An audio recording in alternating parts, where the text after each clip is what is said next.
au pied du volcan Villarrica, au sud du Chili. La biologiste Joara Burke est en route vers sa zone de recherche. Ici, les forêts sont fraîches et humides. C'est le territoire de la grenouille de Darwin. Quand un écosystème se déséquilibre, ce sont les grenouilles qui sont les premières victimes.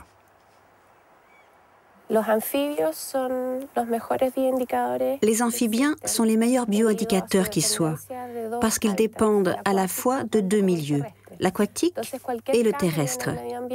Le moindre changement dans l'un des deux milieux peut les affecter. C'est surtout leur peau perméable qui réagit de manière très sensible. On peut trouver des grenouilles de Darwin qui ne vivent que sur le sol dans les sous-bois.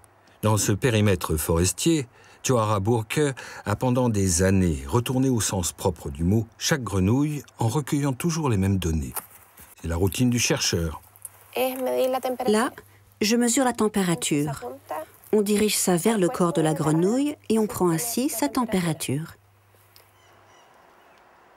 La mesure des rayonnements UV fait aussi partie du programme habituel, de même que les prélèvements pour poursuivre la recherche en laboratoire.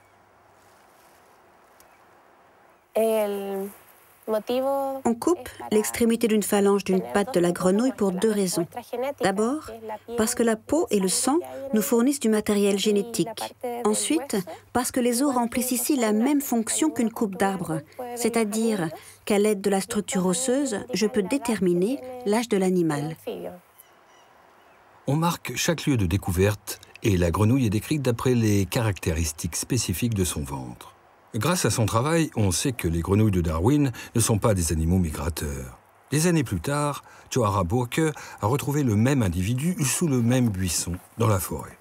Cependant, même dans les forêts primaires éloignées et intactes d'Araucarias de Villarrica, on observe très clairement une tendance à la décroissance des populations de grenouilles de Darwin.